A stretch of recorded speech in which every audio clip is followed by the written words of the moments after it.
abençoar muito. Vamos lá, 1 Timóteo capítulo 3, versículo 1 a seguir. Você que tem a sua revista, estão ali os pontos que nós estamos abordando.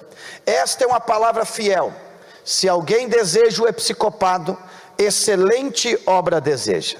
Convém, pois, que o bispo seja irrepreensível, marido de uma mulher, vigilante, sóbrio, honesto, hospitaleiro, apto para ensinar, não dado ao vinho, não espancador, não cobiçoso de torpe ganância, mas moderado, não contencioso, não avarento, que governe bem a sua própria casa, tendo seus filhos em sujeição com toda a modéstia. Porque se alguém não sabe governar a sua própria casa, terá cuidado da igreja de Deus?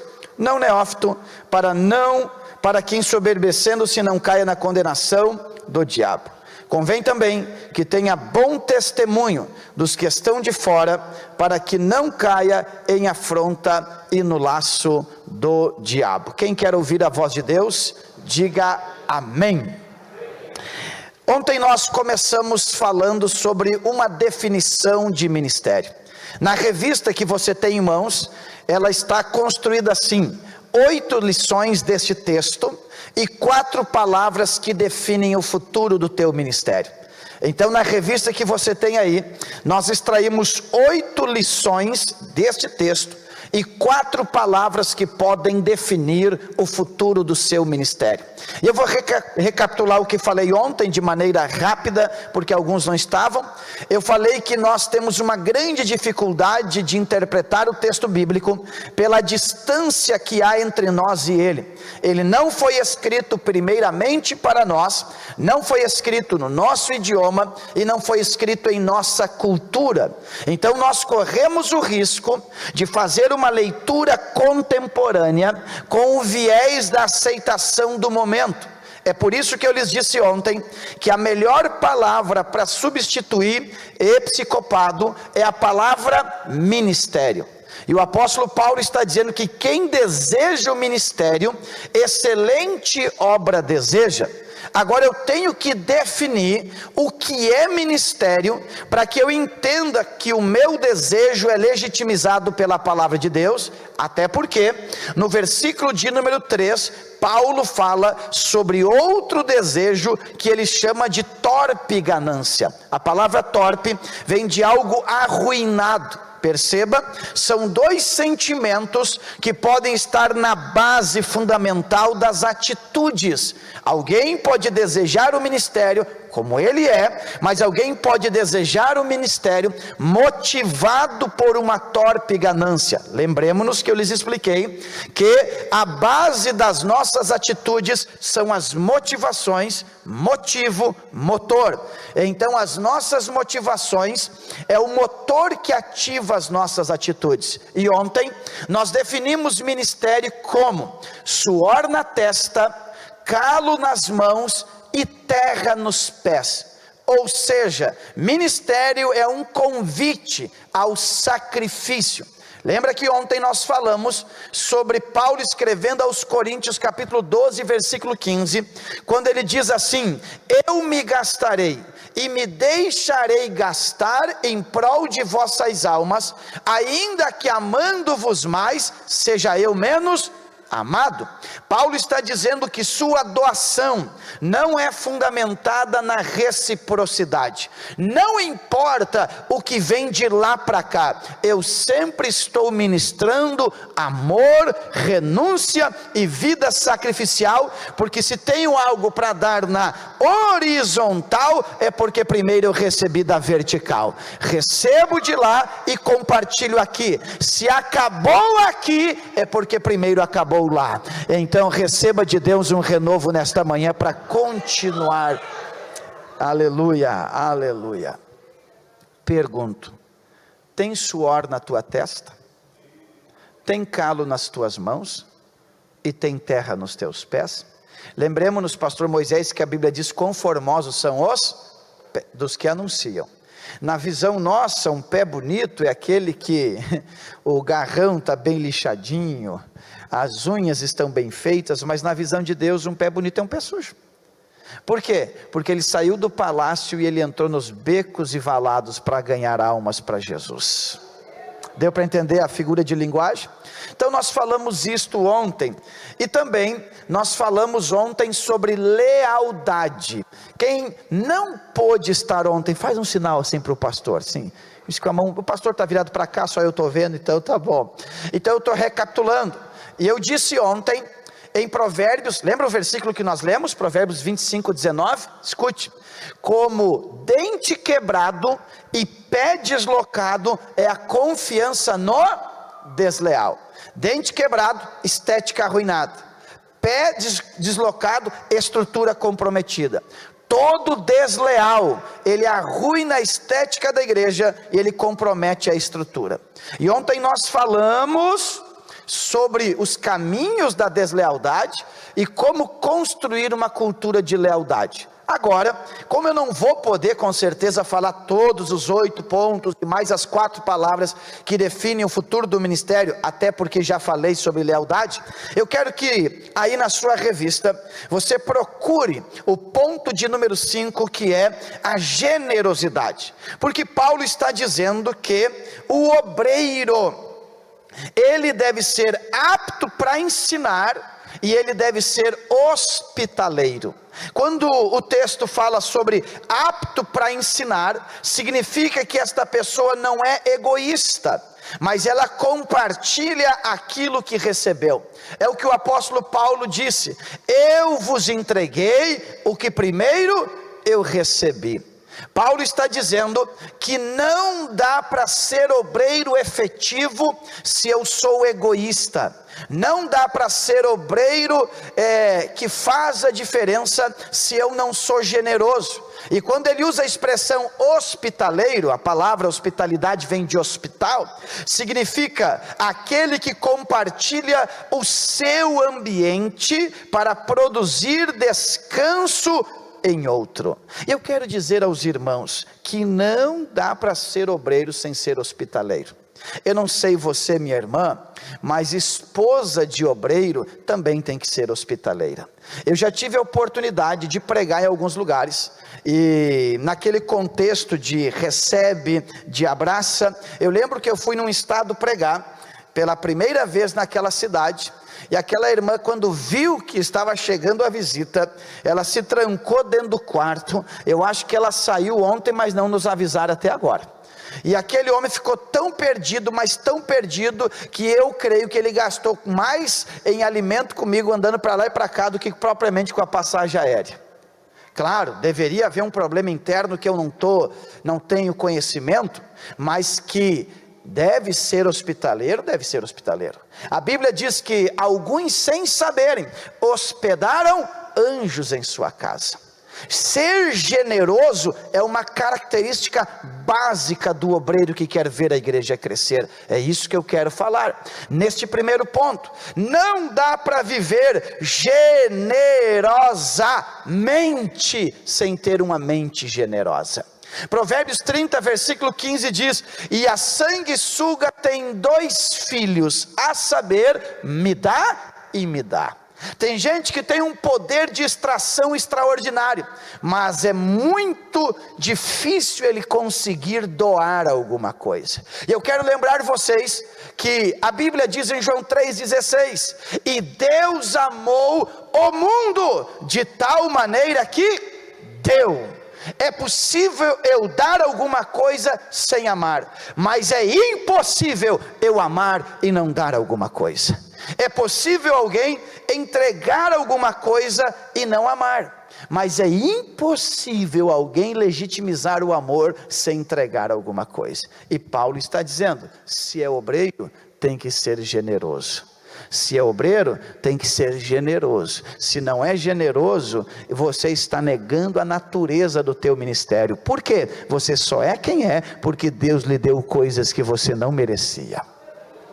Paulo disse a Timóteo: ele me achou fiel, mesmo eu tendo feito tantas coisas, o fiz na ignorância, mas ele me pôs no ministério. Ministério é obra da graça, é ele que te coloca. Glória a Deus por isso.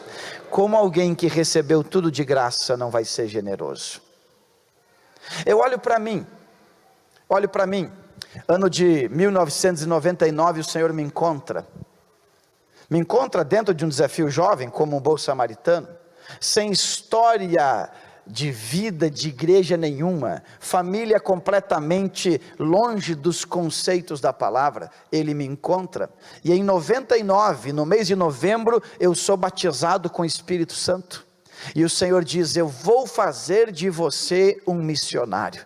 E aí os anos se passaram, tem alguns de lá para cá, e eu estou aqui pregando, e não há como eu dizer que foi obra meritória, isto é obra da graça, como não me gastar em função disso. Recebe esta palavra.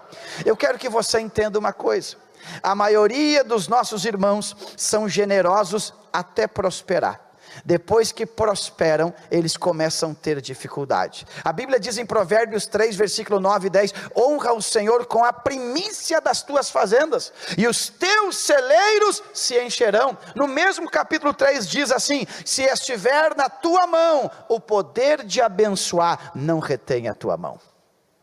Um obreiro que quer ver a igreja crescer, ele deve ser generoso. E lembremos-nos que Gênesis capítulo 4 diz: e atentou Deus para Abel e para a sua oferta. O olhar de Deus não é aquele olhar do Kiko no encontro dele com o Chaves e a Chiquinha, quando ele está de aniversário e alguém vai levar um presente, e ele esquece de olhar para o amigo, e ele olha direto para as mãos, e ele diz: que bom que você veio e já pegou o presente. Deus não é assim. Deus olha primeiro para o seu coração, depois para o seu bolso, porque Deus sabe que se ele for dono do seu coração, o seu bolso é fichinha para ele conquistar. É por isso que ele não diz: filho meu, dai-me o teu bolso. Ele diz: filho meu, dai-me o teu.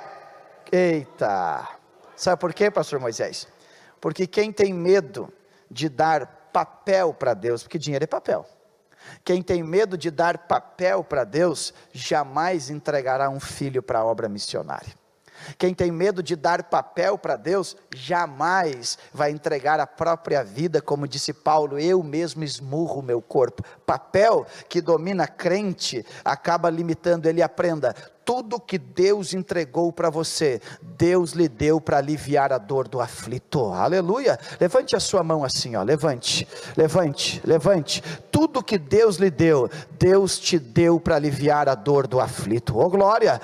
Fica com a mão levantada. Faz assim, ó. Faz assim, ó. Faz assim, ó. Faz assim, ó. Faz assim, ó. Diga: agora. Agora. Eu não tenho nada. Faz assim e diga: agora eu tenho tudo. Porque o Espírito Santo me visitou em uma oração, e Deus me disse assim: eu darei de tudo para quem não é dono de nada. Oh glória, oh glória, oh glória. Eu darei de tudo para quem não é dono de nada. As pessoas dizem assim: ah pastor, você ganhou. Eu nunca ganhei nada, nunca. Eu colhi, é diferente. Esta linguagem assistencialista que influencia a nossa teologia brasileira tem que sair da nossa mente. Ganhar, você não ganha, você colhe. Quem recebe esta palavra? Eu e Miriam, nós nos casamos já fazem alguns anos, passamos dos 15 e vamos para os 20 anos de casado. E eu lembro que a nossa primeira casa, né Miriam, era pastoral, como sempre foi na missão. E para subir na casa tinha uma escadinha, depois se tornou os dormitórios da escola missionária. E não entrava mesa. A nossa mesa, nossa primeira mesa, era uma daquelas ali, que desloca as pernas, e então ela conseguia entrar. O nosso primeiro móvel de cozinha, eram dois bancos de igreja, e bancos do culto infantil, porque eram bem baixinhos, ou para mim, pelo tamanho das pernas, bem pequenininho, e aqueles dois banquinhos, um em cima do outro, e um TNT na frente com uma taxinha. E ali iam os copos, ali ia o que nós precisávamos para a nossa cozinha. Esta era a nossa realidade. O primeiro móvel da sala era aqueles sofás trançados de taquara, vernizado, que eu ganhei no interior, que fui pregar e trouxe no ônibus. Quero ver quem me impede de trazer. E começamos a nossa caminhada. E Deus começou a nos abençoar. Eu lembro que em uma viagem para o Brasil, me ajude no preço, Miriam, me ajude. Eu fui tomado de fé e eu disse: Miriam, hoje eu vou te abençoar. E eu levei ela numa loja, aquelas que diz ponto 10, alguém conhece aqui, né? Mas na época não tinha, porque 10 era muito também, né? Mas eu fui lá e eu comprei uma rasteirinha para a irmã Miriam, que eu paguei, na minha visão, R$12,90, quanto era? R$12,90? Imagina eu saindo daquela loja, eu não vou dizer com o peito estufado, mas de cabeça erguida, porque eu comprei uma rasteirinha de R$12,90, e a formação de Miriam tem toda a diferença com a minha formação. Miriam nasce no contexto cristão, pai e mãe crente, aquela estrutura agradável. Eu já nasci aos trancos e barrancos e tem que sobreviver, então tinha festa, Miriam ganhava uma roupa para ir para a igreja, eu era a mesma camisa, o mesmo terninho, e geralmente 3 tamanhos mais do que eu, porque a minha marca de roupa era dos outros, ou da marca Simidão eu tenho, se não me dão, eu não tenho. E eu lembro que Miriam tinha essa dificuldade, Deus o livre, tocar nas coisas de Miriam. Pega essa aqui, ó. Morando em casa pastoral, não existe nada nosso, tudo é da igreja. E Miriam dizia: Marciano, cadê minha vassoura? Marciano, eu digo: a sua eu não sei, da igreja está na igreja. Quem mora em fundo de igreja sabe, e se é um bairro necessitado tem mais noção sobre essas coisas. E Miriam, não descrente, está louco eu falar da fé dela, mas sempre reservada. E naquele dia, pastor Moisés, nós saímos e fui atender os compromissos, e cheguei na casa de um amigo, e daqui um pouco Miriam com sua rasteirinha nova, aquela irmã olha assim e diz: que rasteirinha bonita. Quando uma pessoa olha para você e diz assim: que gravata bonita, ela está dizendo assim: tchê, podia ser minha isso aí, né? A propósito, né? Deixa eu ver o que tem de bonito aí. E ela olhou para mim e disse: que rasteirinha bonita. Eu digo: tocou num vespeiro agora. E daqui um pouco Miriam disse: não, irmã, é sua. Vai levar, pai? Está preparando, Senhor? É a despedida. E Miriam oferta, olha que coisa básica, oferta. Nós seguimos, né, Miriam? Chegamos em outro lugar, uma irmã trabalhava, eu não sei o nome da Arezzo, algo assim, mas era só sapato top, e o pé da Miriam é desse tamanho, e ela tinha exatamente do número da Miriam, e foi mais ou menos 9 pares, 0 bala. Aí eu disse: Miriam, Deus é bom. Fiz a minha teologia em cima desta atitude. Olhe para mim aqui, ó. Olhe para mim aqui, ó. Não dá para ser obreiro e obreira se não for generoso. Não dá para ser alguém efetivo se nós somos apegados nas coisas.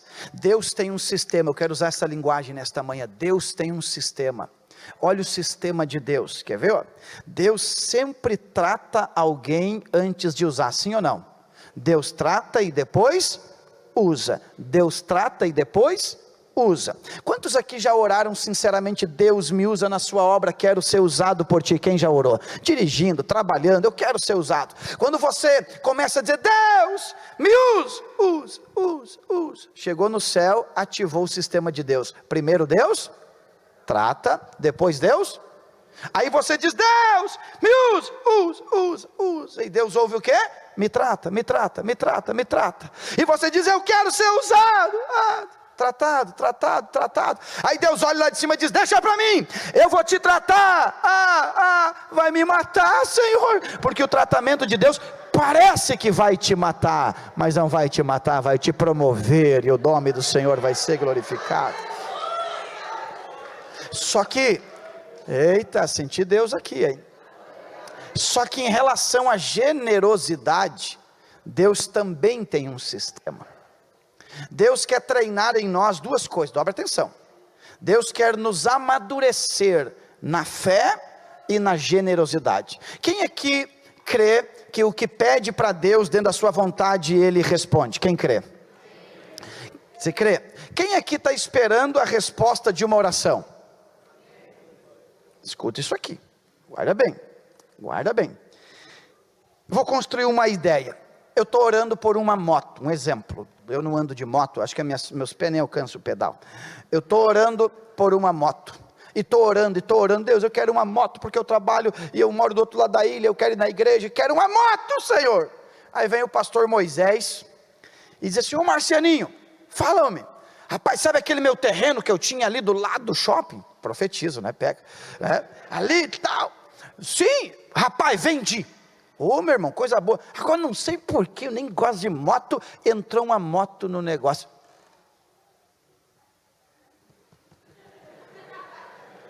Ô senhor, meu endereço está desatualizado aí? Ele não gosta, ele não quer, e o senhor mandou para a casa dele o que eu estava pedindo na minha casa. Eu vou dizer para você que é assim que Deus faz. Deus responde a nossa oração, não é da vertical, é na horizontal. Por quê? Vamos, hipoteticamente, Deus permitiu o pastor Moisés adquirir aquilo de maneira fácil, veio em sua mão, para que ele facilite a minha aquisição também. Não, Marciano, não é tu que estava precisando, sou eu. Rapaz, vamos ver de que maneira fica fácil para você, e que fique abençoado. Aí o Marciano que recebeu a provisão, dobra o joelho e diz o quê? Deus, tu és fiel, Senhor. Porque Deus treinou a generosidade do Moisés, mas amadureceu a fé do Marciano. Levante a mão que eu vou profetizar. Assim diz o Espírito: tem muita coisa na sua casa que não te pertence mais. Tem muita, não recebe a profecia agora, né? Tem muita coisa na tua casa que não te pertence mais. E entre você e o novo que Deus vai mandar, está o desprendimento daquilo que já está em ti. Recebe esta palavra nesta manhã. Ei, eu sinto Deus responder orações aqui esta manhã. Tire esse momento para adorar ao Senhor, oh glória. Ei, glória. Aleluia. Aleluia. Hospitaleiro. Nós fizemos lá em Antônio Prado, pastor Josué, eu desafiei os irmãos para uma manhã da generosidade. E a manhã da generosidade foi assim, na nossa ceia, na sede. Eu disse: na ceia do próximo mês, você vai trazer um presente para alguém. E eu pedi para a igreja, na sua individualidade, cada um dá uma meia volta, dá uma olhada, e digo: quanto você tiver para lá e para cá, Deus vai revelar para você o que você deve trazer e para quem você deve trazer. Fizeram esse movimento, a gente orou, manhã da generosidade, como se fosse um amigo secreto, mas sem indicação de nomes. O Espírito Santo colocaria no coração dos irmãos para quem eles deveriam ofertar alguma coisa. Eu acho interessante que do interior vem caixa de morango, né? Vem caixa de banana, vem queijo. Eu acho lindo isso aí. Aí tem o presente da lojinha também. E chegou a manhã da ceia e os irmãos com os seus pacotinhos, e uns sem nada, né? Como sempre tem. Sempre tem aquele, né, que nunca nada, né? Ele parece um peixe, nada, nada, nada. E chegou os irmãos. A gente fez a ceia, fluiu o mistério da ceia, e eu disse: agora, meus irmãos, é a hora da generosidade. Foi lindo demais, pastor Moisés, porque aquele irmão que não levou nada, um irmão lembrou dele, e chegou lá e deu um presente, e ele disse: eu jamais imaginei que esse irmão ia lembrar de mim para me abençoar. E Deus trabalhando. Aí o outro levou um presente e ganhou 2, aí o outro não ganhou nenhum, mas sentiu o gozo do Espírito por oferecer alguma coisa. Quase que o culto começou de novo de maneira formal, porque informal o culto continuou, porque isso é comunhão. Eu quero nesta manhã dizer que o Espírito Santo vai te dirigir de maneira generosa. Eu fui numa loja comprar um terno, e daí eu e Miriam estava ali. Para mim é uma dificuldade comprar terno, porque eu, quando compro uma calça slim, quando vai afinar a perna, acabou a perna, já tem que trabalhar aqui de alguma maneira, é difícil. E eu cheguei para comprar o terno, e daqui a pouco o terno ficou um pouco grande. Não é para um pouquinho só, grande, não é para mim. Mas quando eu vou sair, eu volto e digo: embrulha isso aí, irmão, embrulha aí, passa aqui o cartão, vamos pagar. mas não cabe em você. Não, eu sei para quem que eu vou levar. Fui lá, passei no estabelecimento de serviço e levei para o músico da igreja. Eu quero te abençoar, como você se doa para a obra, eu quero ver você cada vez melhor. Recebe esse irmão, a pessoa não tem ideia nenhuma que vai chegar uma bênção. Eu sinto a unção de Deus nesta manhã. Haverá surpresas na sua casa. Generoso. Qual que é o problema? É que alguém está pensando no que vai receber. Eu quero desafiar você no que você vai ofertar. Todo culto, pastor Josué, todo culto eu dou uma oferta. Todo culto. Não importa se é 5, se é 10 ou se é 2. É algo meu. Imaginemos que eu tenha R$20 para ofertar no mês todo. Quanto? 20. Imaginemos, para a matemática ficar fácil, Mateus, que eu tenha que ir em 10 cultos. Na mesma igreja, se eu der os R$20 agora, ou picar ele em 10 prestações de 2, no sistema contábil da igreja é os mesmos 20. Não vai fazer muita diferença eu dar na hora ou dividir. Mas não se trata da igreja, se trata de mim. Eu quero todo culto lembrar quem é que tem me sustentado, que é Deus. Não importa se é uma moeda, não importa se é R$1, eu tenho que lembrar que o que tenho, primeiro recebi das mãos dele, e para as mãos dele estou devolvendo. Generosidade. Uma vez por ano, eu realizo a EMETEC, que é a Escola Missionária Tempo de Colheita. Então eu e Miriam, nós separamos 30 dias, e durante 30 dias nós recebemos lá em Antônio Prado, 25, 28 jovens. Nós temos os dormitórios, o refeitório, a sala de aula, com simplicidade, mas com todo o conforto necessário. E a gente recebe esses jovens, e eles ficam lá estudando, 30 dias, manhã, tarde, noite, didática, dedicação, tem que ficar ali. É internato, 30 dias. E na última semana, nós temos o que chamamos de a noite da renúncia.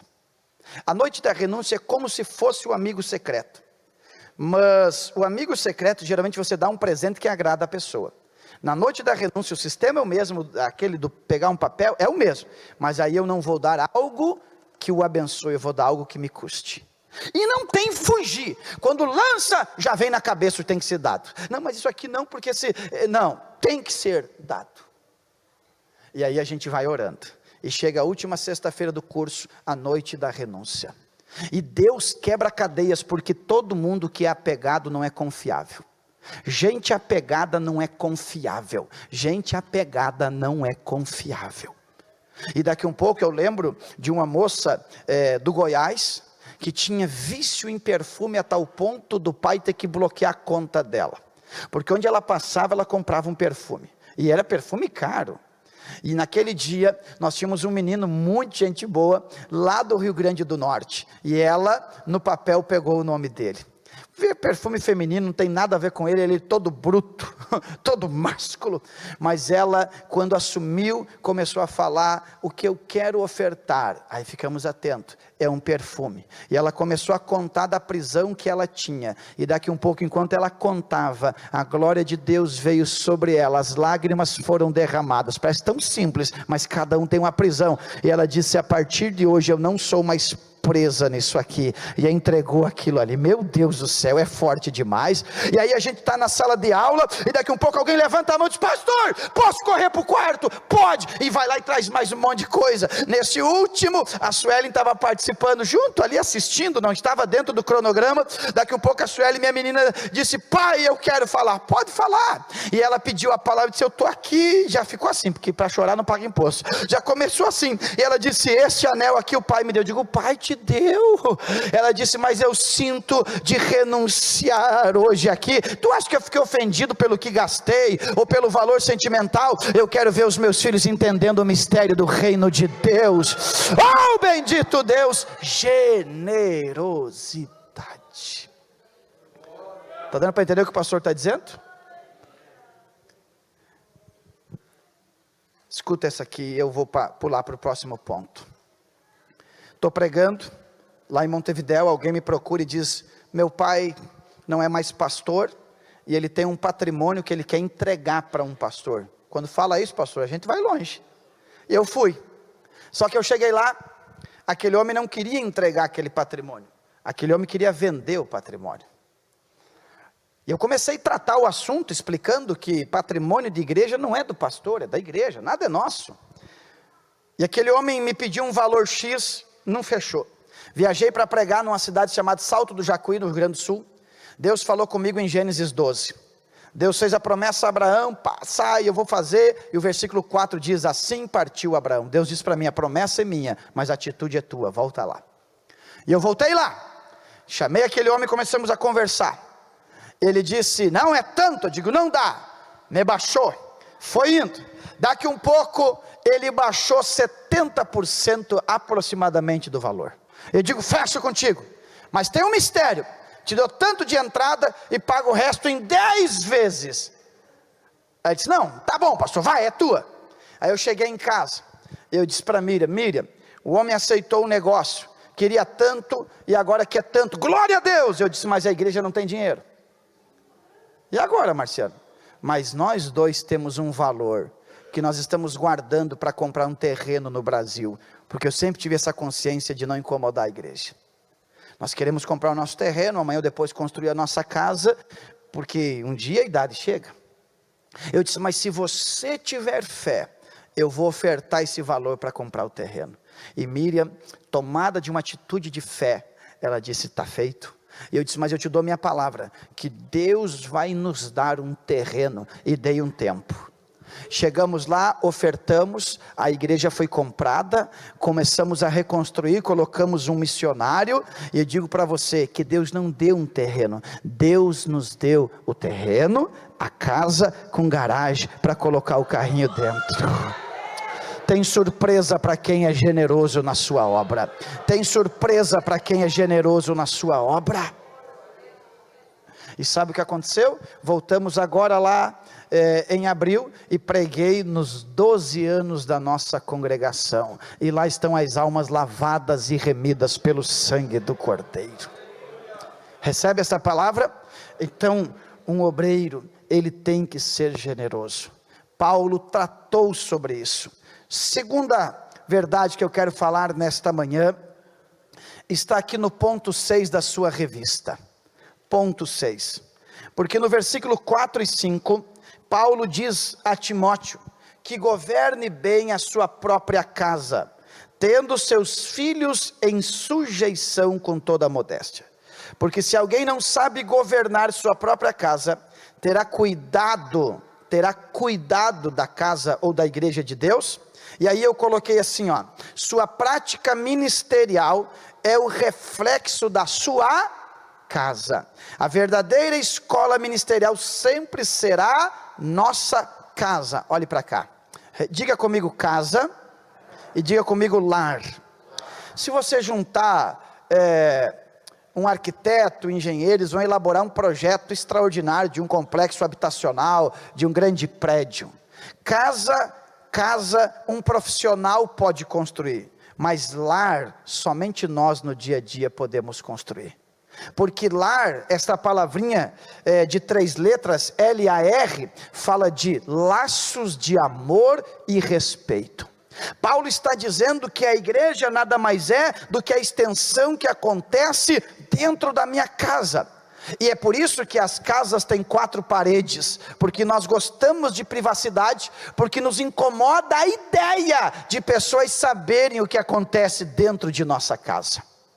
É por isso que a gente, quando vai dar de presente aos outros, sempre dá um cachorrinho, um gatinho, nunca um papagaio já velho, porque o cachorrinho e o gatinho não repete o que ouve, o papagaio já repete o que ouve. Eu fui agora no Paraguai, quando eu passei do lado do papagaio, ele disse assim, oi bebê, eu digo, eita papagaio, eu disse, pastor, que é isso? Eu ganhei de presente, já veio falando, tá? Eu digo, bom, agora estou ensinando ele a cantar indo da harpa. Então, a nossa casa é o treinamento para a prática do nosso culto, e eu escrevi aqui, valentes do púlpito e covardes do lar. Como esta atitude me torna firme, mas a mesma firmeza não me acompanha para minha casa. E eu anotei aí, 1 Samuel capítulo 3, versículo 20, diz que desde Dan até Berseba, todo mundo sabia que Samuel era profeta, estava confirmado. Em um percurso de 240 quilômetros, o assunto que se falava era que Samuel era um profeta. E a Bíblia diz no capítulo 7, versículo 15 ao 17, que Samuel era um itinerante, ele ia para lá e para cá, julgando Israel, mas no fim, ele voltava para sua casa. Só que o capítulo 8 e versículo 3 começa assim: porém, os seus filhos não andaram em seus caminhos. Samuel foi reconhecido como profeta do Senhor, que a palavra na sua boca era verdade, onde ele andava ele era aplaudido, porém, seus filhos não andavam no mesmo caminho. O que o texto quer nos dizer é que o sucesso lá fora não justifica o fracasso aqui dentro. Frase do pastor Josué Gonçalves: se eu perder dinheiro, perdi algo; se eu perder saúde, perdi muito; mas se eu perder minha família, eu perdi tudo. Então nós não podemos ser valentes do púlpito e covardes do lar. Eu gosto do texto de Marcos capítulo 5. Quem lembra do texto sobre o endemoniado gadareno? A Bíblia diz que Jesus chega lá, então ele dobra os joelhos, confessa a autoridade de Jesus, só que ele está endemoniado. E a Bíblia diz em Marcos capítulo 5, versículo 19 e 20, que Jesus liberta aquele endemoniado, e ele que era perturbado, agora ele está assentado em uma cadeira em perfeito juízo, ele está vestido, e ele diz assim: Jesus, deixa eu ir contigo, Jesus, eu quero ser um missionário, eu quero pregar, eu sou agradecido. O texto diz o quê? Diz assim: vai e volta para os teus, e conte quantas maravilhas o Senhor fez por ti. E o texto bíblico diz assim, eu gosto desse detalhe: e voltou, só que o texto diz: vai para a tua casa e conta para os teus, porque tem gente que volta para casa, mas não volta para os seus. Tem gente que tem CEP, tem gente que tem endereço, mas não tem lar. Eu quero que você, ao sair desta reunião, não volte só sobre a sua casa, volte para a sua família. Quem recebe esta palavra? Então Paulo está dizendo que um alinhamento bíblico para o ministério, ele deve ser um alinhamento bíblico que protege a família. Lembra o que o pastor falou ontem? Paulo escrevendo em 2 Coríntios capítulo 11, ele diz: me suportem na minha loucura, porque a minha loucura está fundamentada no zelo que eu tenho sobre vocês, porque eu tenho medo que da mesma maneira que a serpente enganou Eva no jardim, os vossos sentidos sejam corrompidos, e vocês sejam levados a crer em outro evangelho, a crer em outro Jesus, e a receber outro Espírito. E ele diz: com razão então vocês vão sofrer. Tem outro evangelho, tem outro Espírito e tem outro Jesus, um mercado paralelo, funcional, mas não autêntico e original. Deus está dizendo: o verdadeiro evangelho salva a sua alma, mas educa o seu corpo também. Glória a Deus, na sua casa. E eu vou terminar minha reflexão no que Paulo diz aqui, ó, versículo 7, e é o 7º ponto da nossa revista, com versículo de número 6, melhor dizendo: não neófito, para que ensoberbecendo-se não caia na condenação do diabo. O que Jesus está falando, o que Paulo está falando, é que o obreiro tem que ter maturidade. Neófito é o principiante, alguém que começou recentemente em algo, ou está em algum lugar pela primeira vez. Em sua etimologia, a palavra neófita surge da junção de dois termos gregos: neo, que significa novo, e fitos, que é planta. A palavra grega neófitos corresponde ao que foi recentemente plantado. Então alguém que não é maduro pode arruinar o ministério. Por isso que eu disse ontem, que o que nós entendemos nas viagens de Paulo, é que ele não tinha pressa em constituir obreiro. Inclusive ele disse para não impor as mãos precipitadamente sobre alguém. Por quê? Porque se alguém não tem maturidade, ele arruina a igreja. É preferível uma igreja que é um organismo vivo, e se conduzindo da maneira que dá, sem um líder imaturo, do que ter um líder sem maturidade. A igreja tem mais chance de sobreviver sozinha do que tendo um líder que não amadureceu. E aqui eu explico algumas coisas, mas quero falar só de 3 sinais. 3 sinais de maturidade. Como eu trato com as ofensas.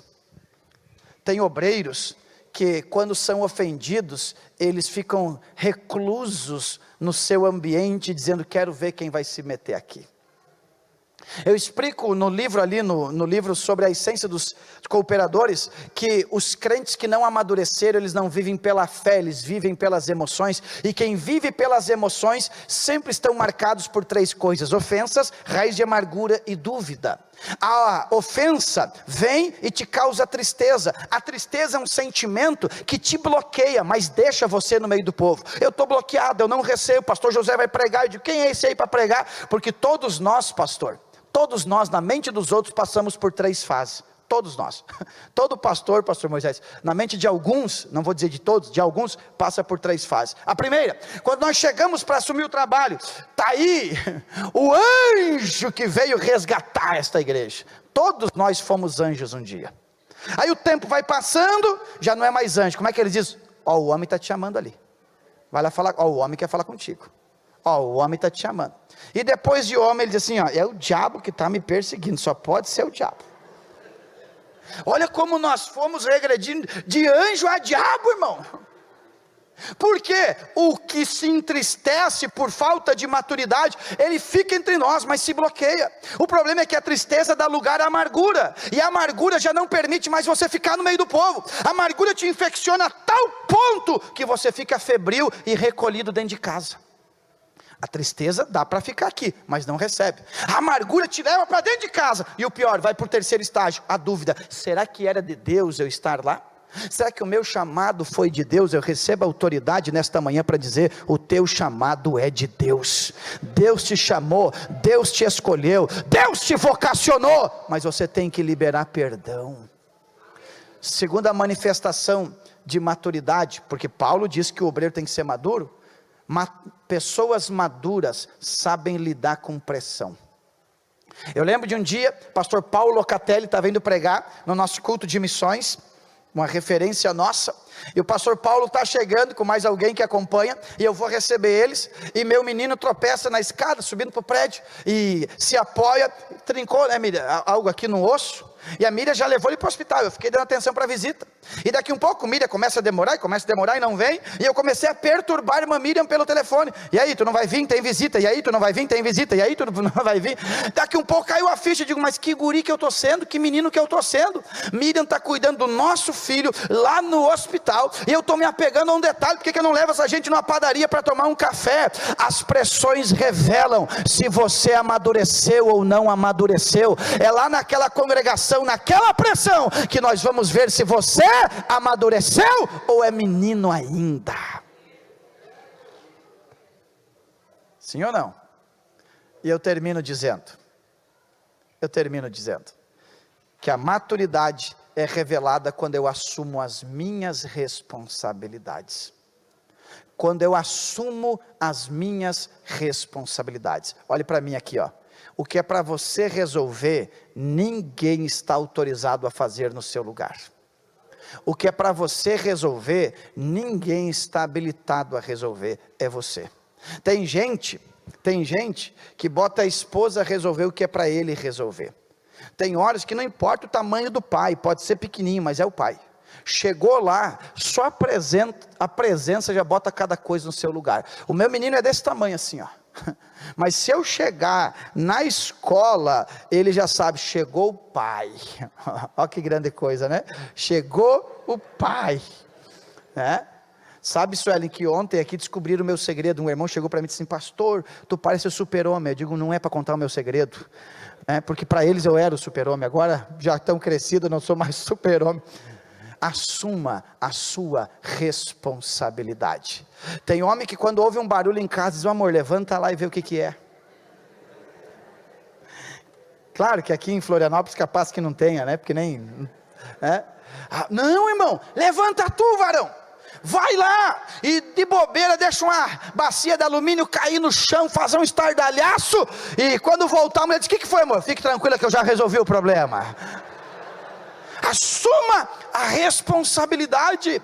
Deus te plantou naquela igreja, e junto contigo a unção do Espírito Santo para colocar cada coisa no seu lugar. Se coloque em pé comigo agora em nome de Jesus. Pastor, posso orar com os nossos irmãos? Escute o que o pastor Marciano vai dizer, aquele que eu acabei no horário. Olhe para mim, todo mundo. Eu quero orar esta manhã. Sabe, uma das coisas que eu acho lindo da Assembleia de Deus, é que nós ainda temos o costume de vir no altar. E quem sabe você chegou aqui lutando. Quem não luta, irmão? Mas algo forte que tem judiado o teu coração, e você quer orar comigo nesta manhã. Eu tenho fé para orar contigo. Quem sabe existem coisas que estão fora do lugar. Eu quero dizer para você que Deus é especialista em colocar cada coisa no seu lugar. Quem sabe tem um problema lá insolúvel, ele cresceu, é uma bola de neve, você diz: eu vou desistir. Olhe para mim aqui, ó. O Espírito Santo vai te dar uma estratégia nova para resolver esse problema. Só que você tem que ter humildade para orar. E agora, eu queria orar contigo. Você que é obreiro, Deus não apaga o pavio que fumega. Ele vai soprar e as cinzas serão removidas, e o fogo vai acender. E eu descobri, pastor Cipriano, que quando um pastor ora por alguém, Deus toca esse alguém na hora. Mas quando esse alguém decide orar, Deus o transforma na hora. Se um pastor orar por uma ovelha, Deus toca, mas se a ovelha orar, Deus transforma. Eu sinto a graça do Espírito Santo, mas é agora.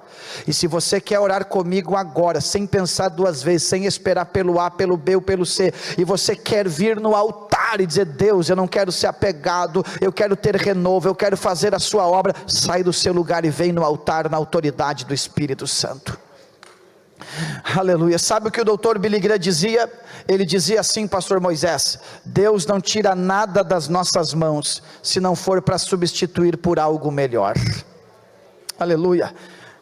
Vem aqui, varão, me ajudar um pouquinho, senhor. Isso, vem cá, eu já vou orar por vocês. O senhor pode me ajudar só um pouquinho? Vem cá, faz assim com as tuas duas mãos, com força, né? Porque eu vou botar essa Bíblia na tua mão. Olha aqui, ó. Deus não tira nada das nossas mãos, se não for para substituir por algo melhor. Deus está olhando você pedindo algo, e Deus te olha neste ângulo aqui, e neste ângulo a tua mão já está cheia. Então pratique a generosidade. Você diz: Deus, eu quero. Aí você já abençoou outra pessoa. Aí Deus diz: mas a mão do meu servo está vazia, não pode ficar vazia. Aí Deus vai e te abençoa. Mas aí você de novo vai e abençoa alguém, e Deus diz: eu não suporto ver as mãos dos meus servos vazias, eu tenho que abençoar eles. Oh, glória a Deus. Obrigado, servo de Deus. Deus não tira nada das tuas mãos, se não for para substituir. Oh, glória. Eu senti algo do Espírito Santo aqui agora.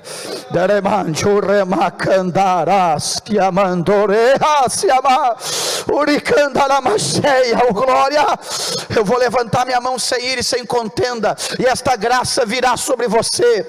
Deus vai renovar as tuas forças.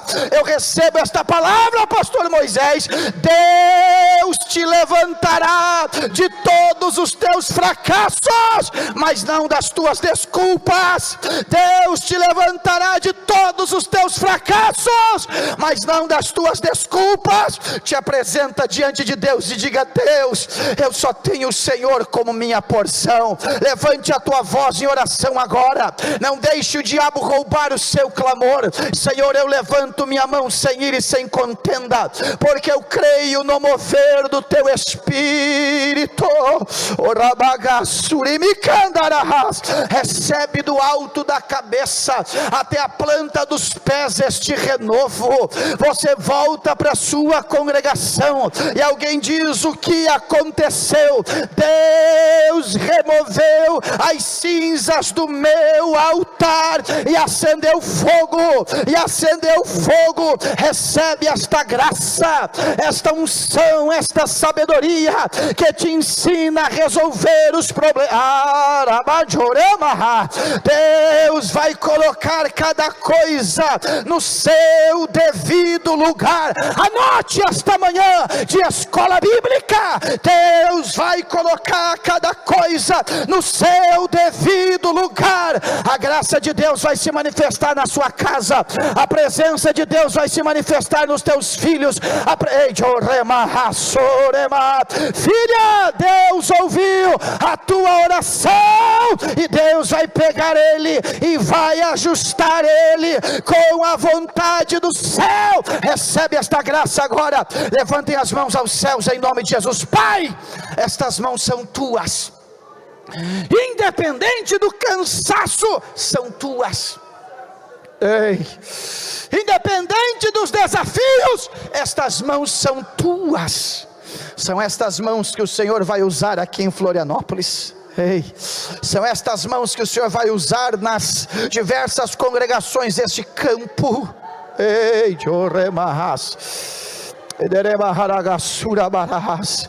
recebe esse renovo. São estas mãos que o Senhor vai usar para socorrer o campo missionário.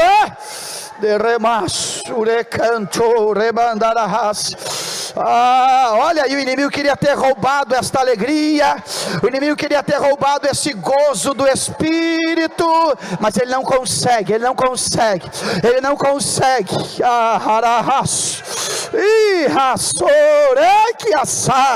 Este é o barulho que o diabo não gosta, é o teu gozo, a tua alegria. Recebe esta alegria. O Espírito Santo fala ao meu coração: eu ministro alegria nos meus servos. Recebe, do alto da cabeça até a planta do pé. Agora, mais.